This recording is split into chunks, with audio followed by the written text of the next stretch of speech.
They forget. Okay, recording has not yet started. It will start to, yeah, it will start. So now, just to repeat, we had one opinion about the infinite LC ladder, that there is something wrong with the procedure. And while I don't agree with the particular conclusion drawn in that particular case, I would still say there is something rather important to think about in that. What was done was you start with only 2 cells. Well, don't start with 2 cells, start with n cells, but a finite ladder, and see what's happening. In fact, some of you have already pointed out one very major issue, and correctly. Of course, you have done that using, say, some of you have done that using just a computer program, for example, just to see what's going on. In fact, that was the reason why when I gave you the problem formally in the problem sheet, I had broken it up into 2 different problems, one for the R2R ladder, where I gave a few steps. I did not repeat the steps for the LC ladder, but the idea essentially was that if you look at what's happening in the R2R ladder, that should give you some ideas about the LC ladder as well. In that you should try to do the same kind of thing or similar kind of thing and see what happens. And some of you did try that. And one objection that has been consistently raised is that it seems at least that the sequence is not even converging. When I say sequence, I mean you start with 1 cell, then go to 2 cells, then go to 3 cells, n cells, n plus 1 cells, and so on. You get a sequence of impedances. And when you say something is Z infinity, what you really mean is Z infinity should be the limit as n goes to infinity of Zn. And it seems at least some of you have figured it out, and many of you have written in your submission, that Z infinity may not even exist because the Zn sequence does not appear to converge. Now, unfortunately, at least so far as I have seen, most of you have only done this using a computer simulation, or not a simulation, but a computer-based calculation, which is fine. It's fine to give you an idea. However, you can't really prove that a sequence is converging or not by looking at the first few terms, right? Whenever you do a computer-based numerical calculation, you're doing a finite calculation. You can't calculate infinitely many terms. And because you're doing a finite calculation, you have this issue that you have to rely on intuition. That is, you see what's happening, you sort of think that, okay, if this continues, then this is going to happen. But you have to actually prove the result, either mathematically or doing something more concrete. Okay? So I will just not spend a lot of time on the LC ladder today. I will let you to worry about that even further. I have written down a version of the solution, which I will share on VLearn, but not now. I want to see whether some of you come up with some more ideas. And let me just tell you that whatever I have written down is a part of the solution, in the sense that it gives you one view of what the answer could be. There are other views, not necessarily different views, but other views which are stated differently. And this is still an active topic. So there are a lot of things to be learned from here. So let me just see whether if I can start my my camera here right now. Let's see.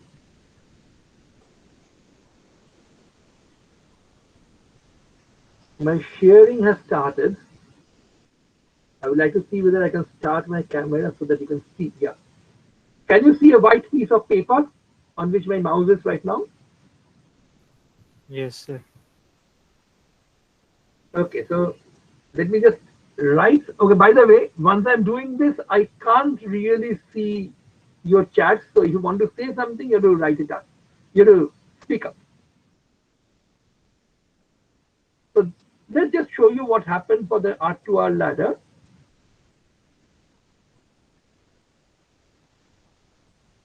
R and so on.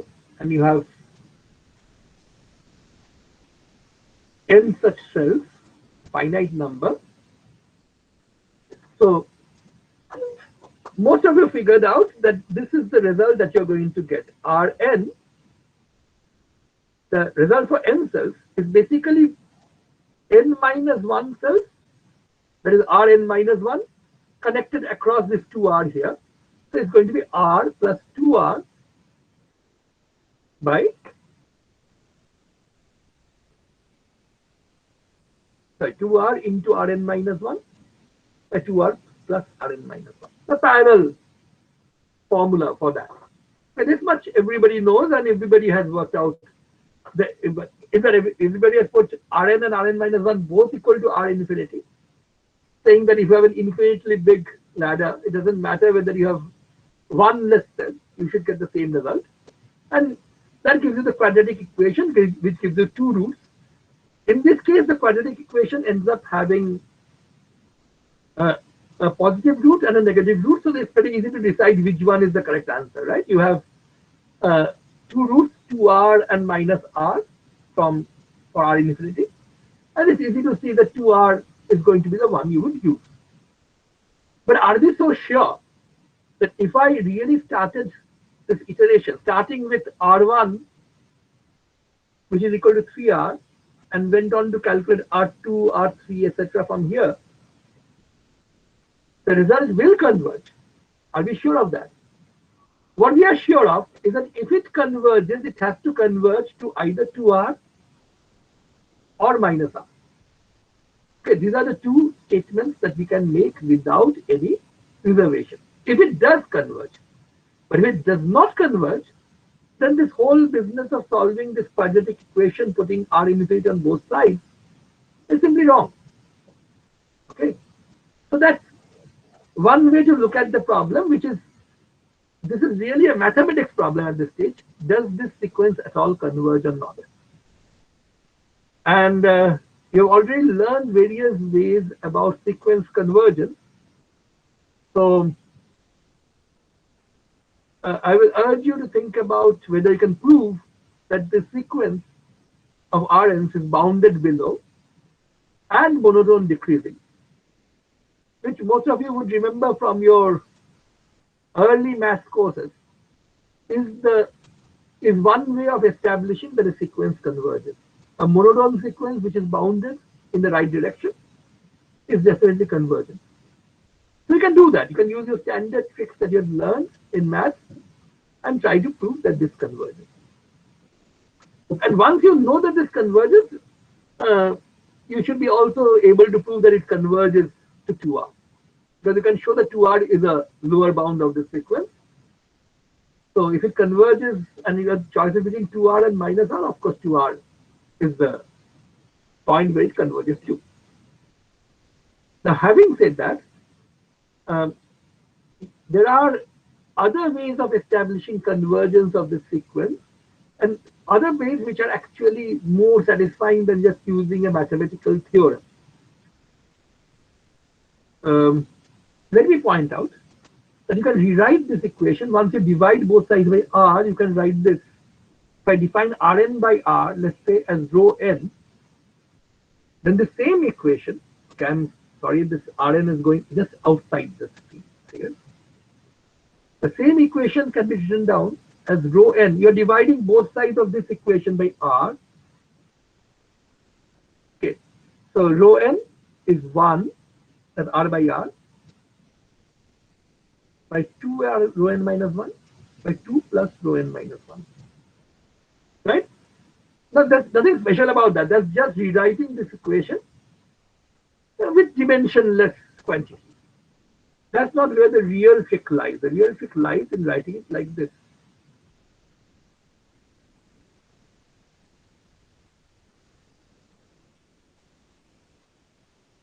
Right? You can write it like this. All of you know this, right? Well, there's nothing no. You just divided the numerator and denominator by rho n minus 1. But can you now see this? This thing becomes, this rho n minus 1 also obeys the same equation, this one, except that for rho n minus 1, here you will have rho n minus 2. So just take this expression with rho n minus 2 and put it down here. You're going to get 1 plus 2 by 1 plus 2 by rho n minus 1. Sorry, rho n minus 2. Is this clear to everybody? Okay, this is not even visible, but now it is. Right? So is this okay with everybody? Yes, sir. Well, yes, sir is really not okay. It's good to hear a yes, sir. But if somebody says no, sir, I would be more interested in that. Uh, okay, anyway.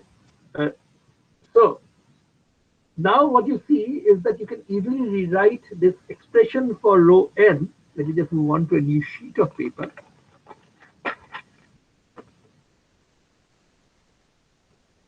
And write rho n in this form.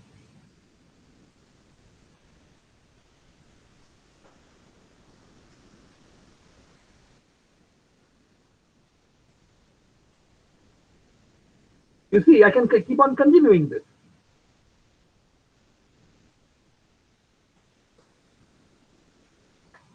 Until I hit rho 0. Okay?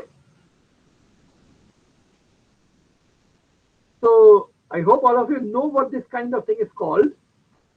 Do you know that? What is the name of something which looks like this? This used to be something which was quite a rage in mathematics courses when we were students, that is in school. But I'm not sure whether this is formally taught any longer nowadays. What are things like these called? So continued fractions. Yeah, continued fractions. These are continued fractions. Now, this is a very specific continued fraction, a very simple one with 1, 2, 1, 2, 1, 2 being used. I did put that in the assignment as well, and I asked you to look up continued fractions. The reason for that is this, and this is something which I found very few people doing, at least so far that all the ones I've checked, can actually use this to prove what the value of rho n exactly is. Can find out rho n. Now, that's not always possible for all continued fractions. Calculating the continued fraction explicitly as a function of the number of steps is not an easy task in general. But for this very simple continued fraction, where the same thing repeats over and over again, something which is called a periodic continued fraction can actually exactly calculate rho n as a function of n in explicit form. And from that explicit form, it should be obvious whether rho n converges. And by the way, you can do the same trick for the LC ladder with small modifications and check whether you get convergence or not. And where you get convergence, even the issue is, even when the system was behaving like a pure reactance, no resistive path for omega greater than 2 by root LC, even then there was no very clear-cut way of deciding which route to take. Some of you have argued out which route to take. So far, I found a few correct arguments, but most of those correct arguments are also more difficult. There are easier ways of establishing which one should be the correct route. On physical grounds, I'm saying there's a very easy mathematical way of figuring out which one this will converge to, provided you can find out an explicit expression for rho n. That's easy, right? Once you know rho n as a function of n, you can check for yourself whether it's converging or not. And which one, if it's converging, where it is converging to. So this is something you can still do in this problem. Most of you have not done this part, at least found out rho n explicitly, which is fine. I never asked you to do that. Remember, the assignments were sort of open-ended. I asked you to figure out what you could do about it. So don't worry, this is not about marks. But the point is, there's a lot more to be thought about in that problem. Okay, now let us stop talking about this particular problem. But let's come back to the other topics. Are there any questions about the topics we have talked about so far. I've put out 2 videos, and I'm pretty sure most of you have not seen both the videos yet, at least not in full. Okay, Snigdha Chakraborty is asking, are the number of independent equations for Norton and Maxwell's method always the same for a given circuit? For the 2 methods, it's the same. Are they always enough to determine every result? The answer is almost always. Not always. But that's something you don't have to worry about. The fact that you do not get the same number of equations as unknowns in some cases is rather artificial. They have to be cooked up. The usual standard circuits, that problem will not arise.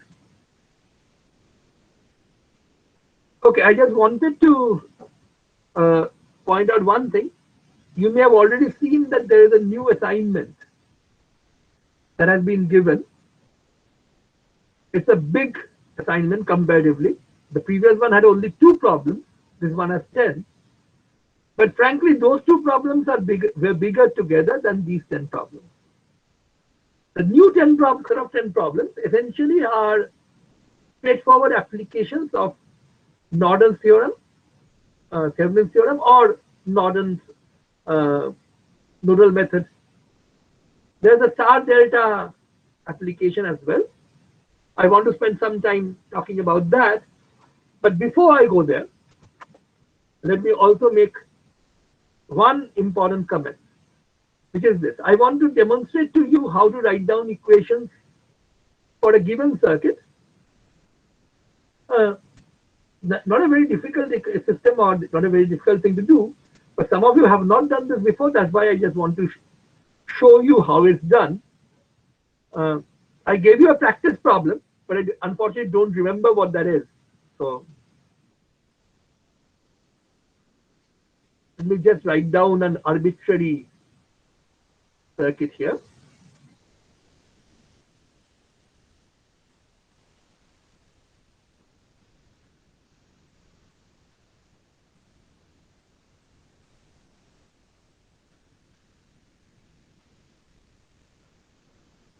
Okay, maybe this one will be, let's say, is a controlled voltage source. Let's put in a plus minus sign too. And this is, say, 3 times I1, where I1 is the current here. So how do you use Maxwell's method, for example? Let's say R1, R2, R3, R4, R5, R6, R7, R8, R9, R10. So I've already discussed that in the video, but how to do it for an arbitrary case? Well, you find out the loops. Let's call this loop, thankfully, I can call this loop current I1 because that's exactly the current through this resistance. So I will not run into a conflicted notation. You can see these loops clearly. There are 5 loops here. And the rule actually, and let's call this E. As I said, the final loop, as I said in the video, the final rule is very simple. When you want to write down the loop equation for this particular loop, all you do, the final result is you multiply the loop current I1 by all the resistances in there, R1 plus R2 plus R3 are all the resistances in this particular loop. So you add all of them together. Subtract from this the adjoining IR contributions.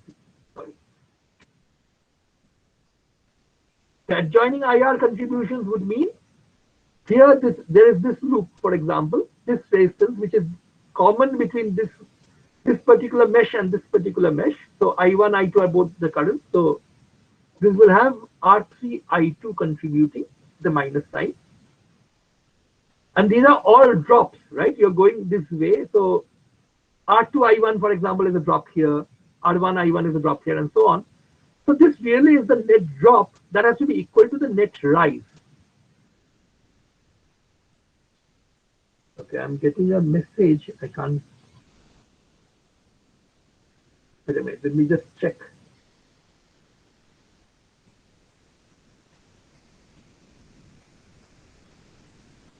Yeah, Shubham. Okay, Shubham has to come in now. Yeah, Shubham, welcome to the class. But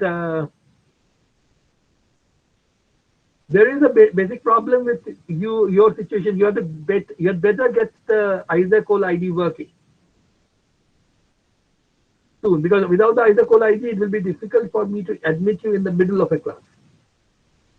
Especially when I'm presenting, I can't even see the messages. Okay. So going back to the view there.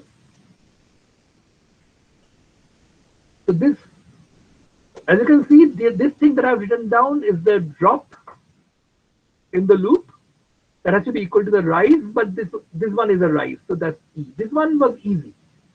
So I'm pretty sure you can all write down equations like this for all the loops. So that should not be a problem.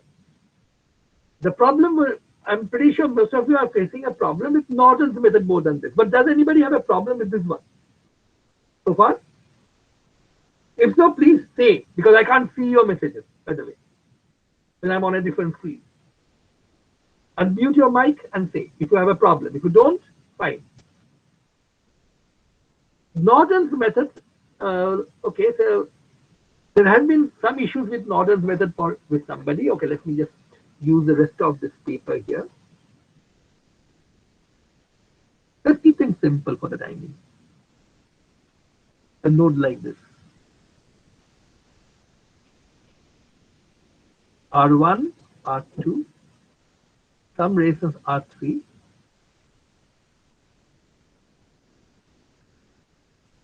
Let's say R4, let's say there is a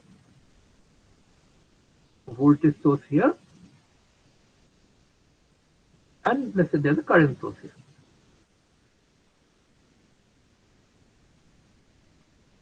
I1. And I want to find out the various currents by using Norton's method. Let's say this is.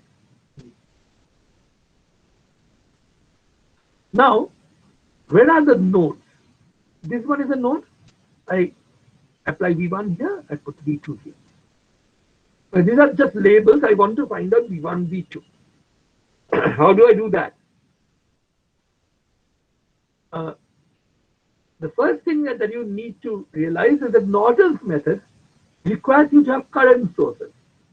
All the sources that you have should be converted to current sources so that you can easily use the method. Just like in the Maxwell mesh method, all the sources you have should be converted to voltage sources first, if they are not already voltage sources.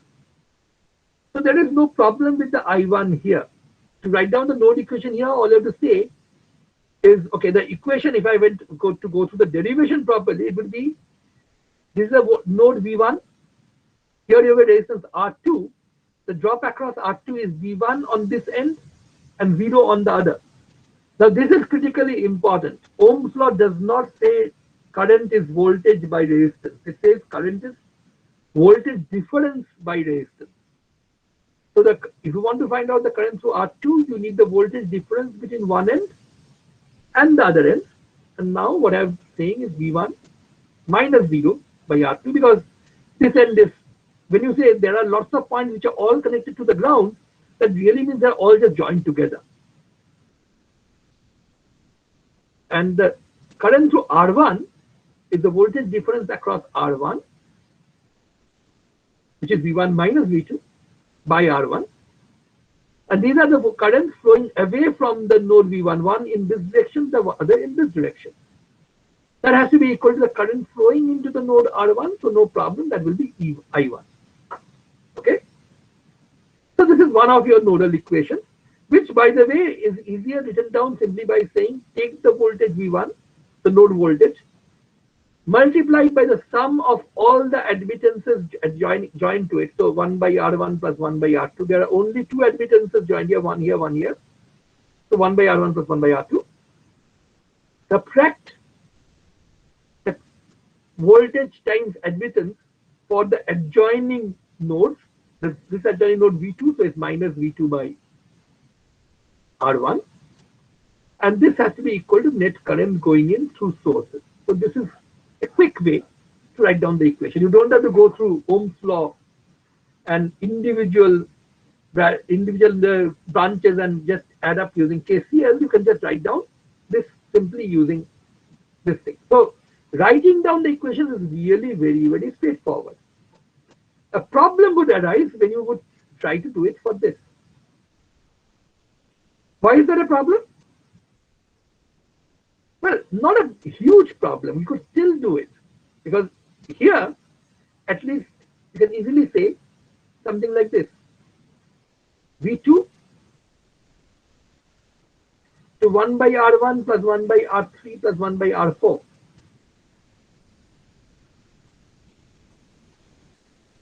Minus, now for this what you need to do is assign a node here as well.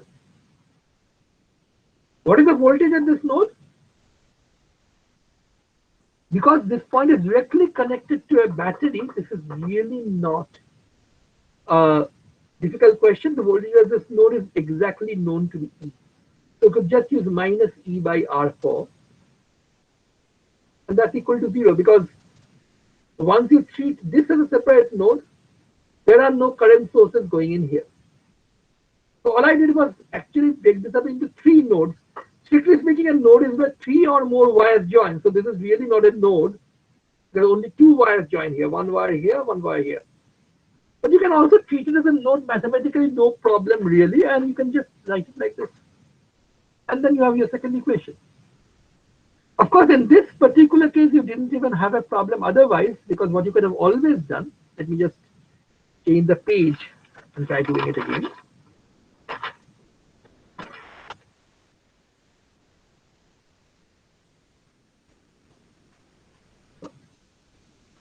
So at this node V2, resistance R1 coming in on this side, there was a resistance, I've forgotten what I called it, okay, R4 on this side, R3 here, E here. In this case, the problem would be, you could have solved it in another way, which is you could just have converted this resistance R4E in series to it. This circuit you could have converted equally well into this circuit.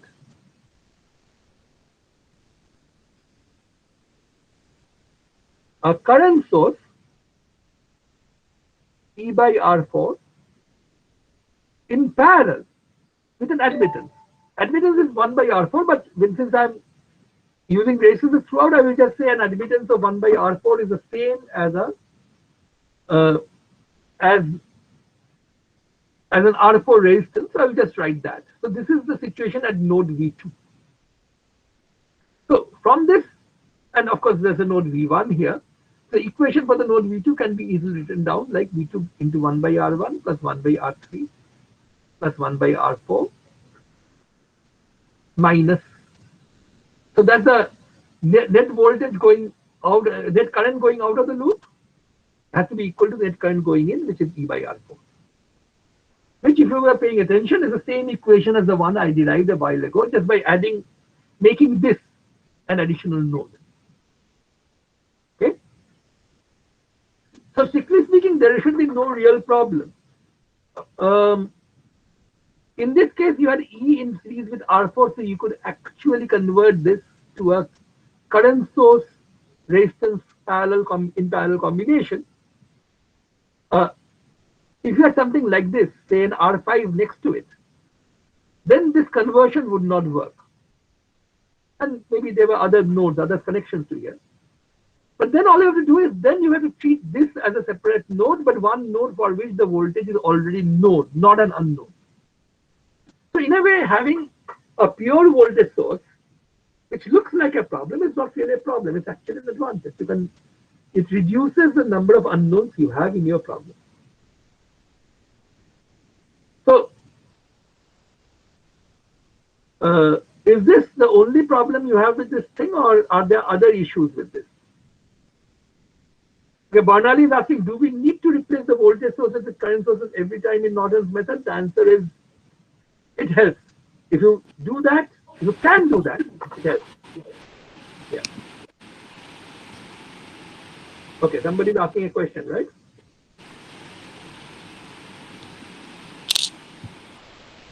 Are you?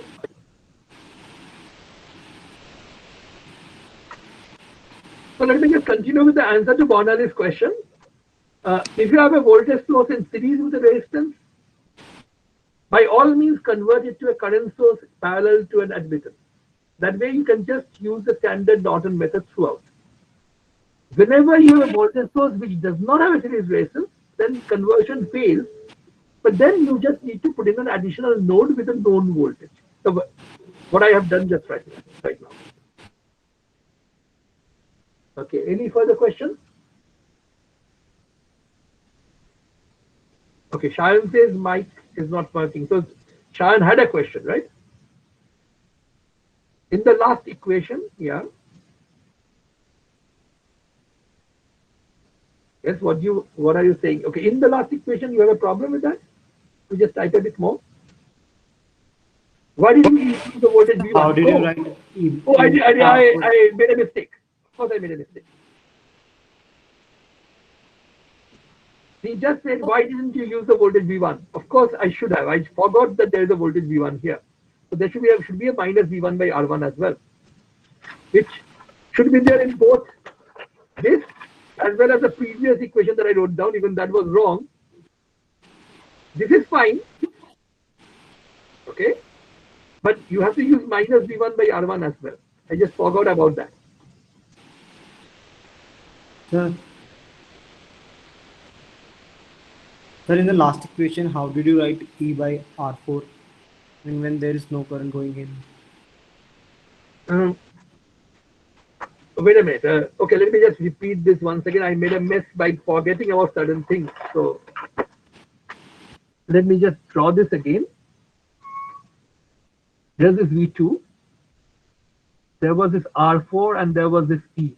I may have mixed up labels for the resistances from page to page, but I hope you can understand that even despite that.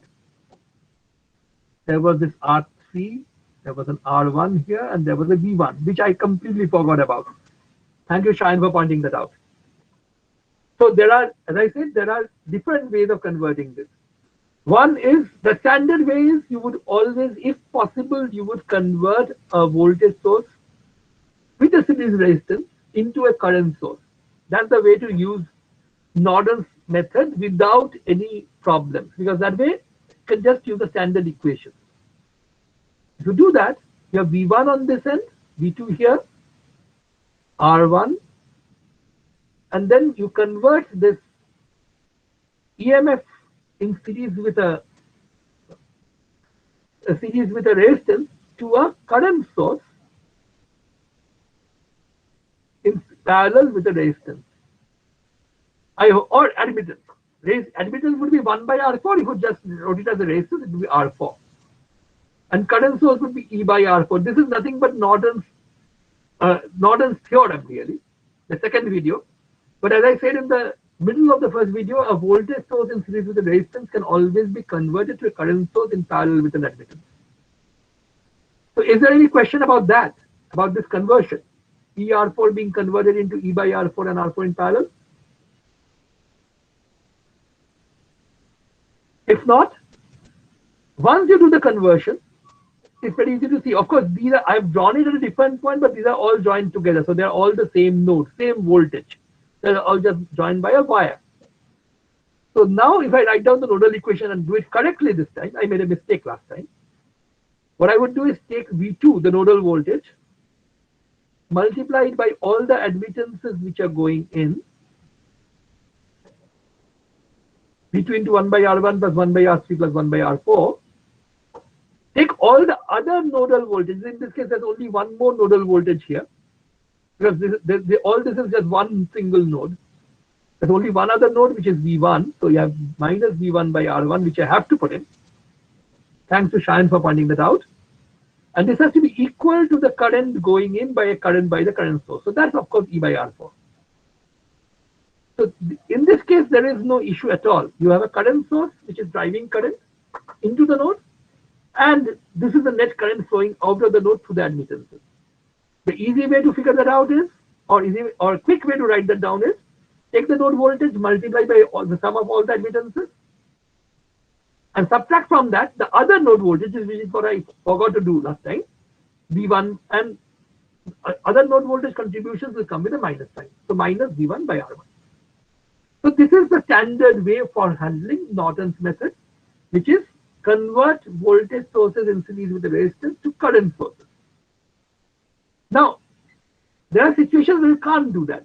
When can't you do that? When there is a current voltage source without a series resistance. Okay. I just wanted to illustrate that just by imagining that this is another node. Let's say this is a node. Now you might say this is not really a node, because by definition a node is where three or more wires meet. Here only two wires are meeting, or even you can even say this is the same wire which has just been bent around. So this is really not a node, and you would be right.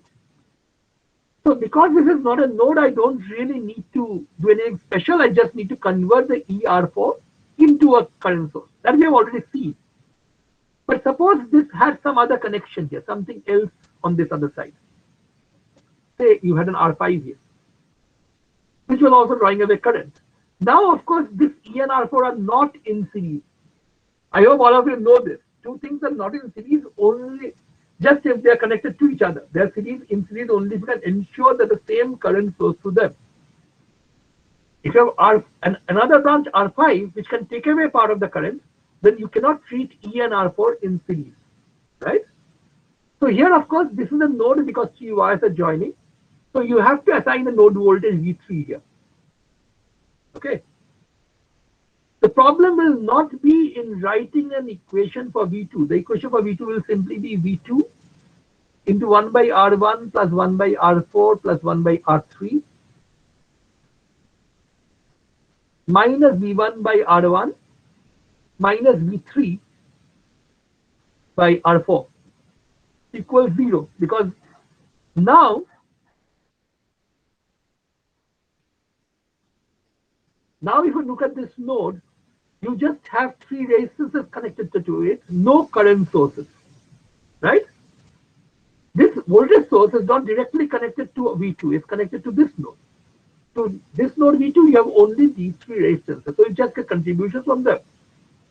Get contribution from V2 and negative sign contributions from V1 and V3. So the equation for V2 is fine. What will the equation for V3 be?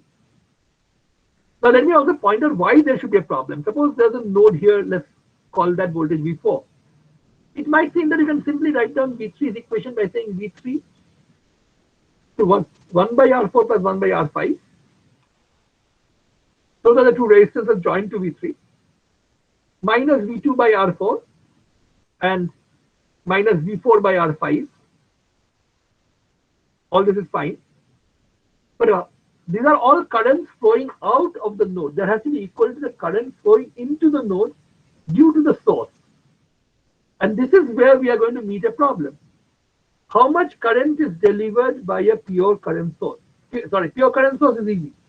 If you have a pure current source I, then the current delivered by it is just I. But how much current is delivered by a pure voltage source? Can anybody tell me that?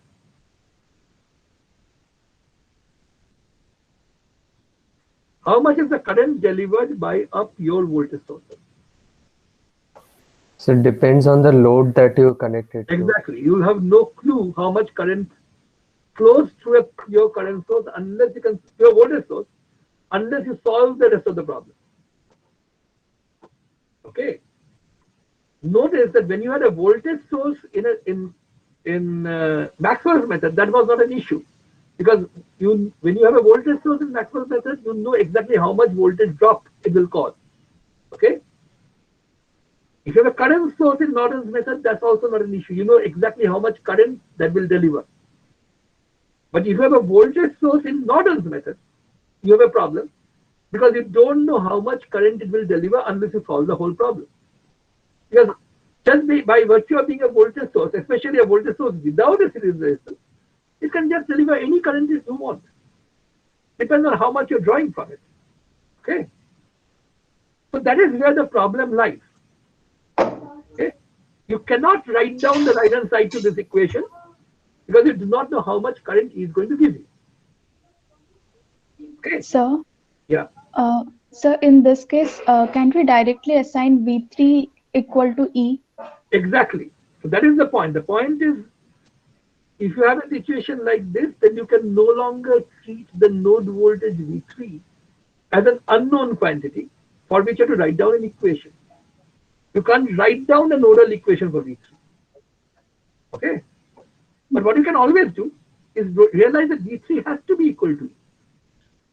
Because V3 is joined directly through a battery. The node 3 is joined directly through a battery to the ground, and I know its voltage. Okay? So actually, what I'm calling a problem is not really a problem. It's actually something which makes your life simpler. Because here, V3 is not even an unknown. Its value is known. V3 has to be equal to E. And that is the solution. So the whole point in all this is having a voltage source in Maxwell's method and having a current source in Norton's method is fine.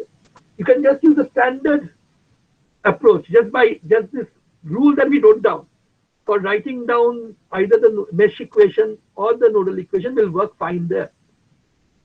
It will break down if you had a current source in Maxwell's method or a voltage source in Norton's method. So whenever you have that, you have to convert. If you can't convert because there is no series resistance for this voltage source or no parallel admittance for a current source, even that is not a big issue. That's not a huge problem. All that does is that it makes one of those node voltages or mesh currents, depending on which method you're using, become a known quantity, not an unknown quantity. That's all there is to it. So it's actually making your life a lot easier. It's reducing the number of unknowns in the problem. Okay, I don't have much time. I'm supposed to leave you actually 5 minutes early. Unfortunately, my computer is on GMT, so I have to figure out. I have not been able to figure out how to change the time in a Windows machine right now. Unfortunately, my machine is giving trouble, so I borrowed a Windows machine from my son. So why he's using a Windows machine also is beyond me. But anyway, so I guess I have 5 more minutes exactly before the class runs out of time. So I will just point out one thing. The next problem sheet has lots of problems. Okay, there is this question by Anish. When considering the first equation for node V1, you choose the current across R1 flowing through node V2, but here you use the opposite direction. Why? Well, we are finding out in the two cases, currents flow when we were writing down the node equation for V1, we are finding out the current flowing out of that node. When you are finding out the node equation for V2, you are finding out the current flowing out of the second node. So that's it. It's just the current flowing out whichever node you're looking at. So when you are looking at node V1, the current flowing through R1 was flowing out of it. That's why you wrote V1 minus V2 by R1, actually. Whereas when you're looking at node V2, you're finding out the current flowing out of node V2, which means you're finding out V2, you're writing down V2 minus V1 by R1. You're not making a difference really. You're saying either is V1 minus V2 by R1 flowing out of node 1, or is V2 minus V1 by R1 flowing out of node 2, which are both the same thing. It's just that whenever you look at a particular node, you are writing down net current flowing out of that node. That way, everything stays easy to keep track of.